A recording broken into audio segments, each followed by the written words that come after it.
Yun.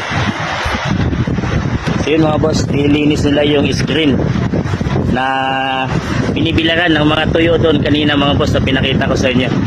So yun, may matapos na. Yan.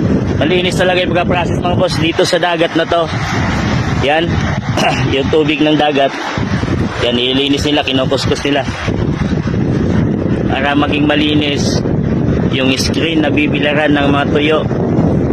At malinis rin yung kakainin natin mga boss. So nakita natin kanina, nakita ko dun yung pagka-process, yung talagang malinis mga boss. Safe tayo sa ating kinakain mga boss. So yan, nilinis nila. Yan, kinukuskus. Di lang yan, mayroon pa din doon sa dulo mga boss. Then mayroon pa siyang isa doon. Nilinis nila. Dito yan, sa Dalampasigan mga boss, may mga bangka na hindi po ibiyahe. Yan, mayroon doon. May nakita ko tong parede na. Yan, parede ng balis.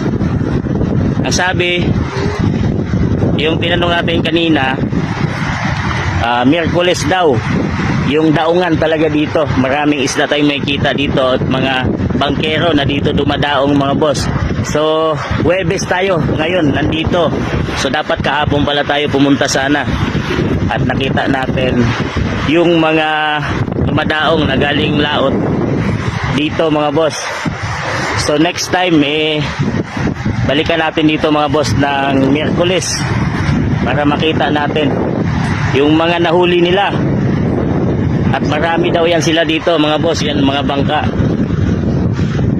Yan, Wednesday daw talaga yung bilihan dito at pinupuntahan ng mga customer ng mga iba't ibang mga dumadayong lugar dito mga boss, no, dito sa Rojas City para mag-angkat ng mga paninda, mga tuyo at ibinibenta rin nila sa palengke or sa mga sarili nilang tindahan mga boss.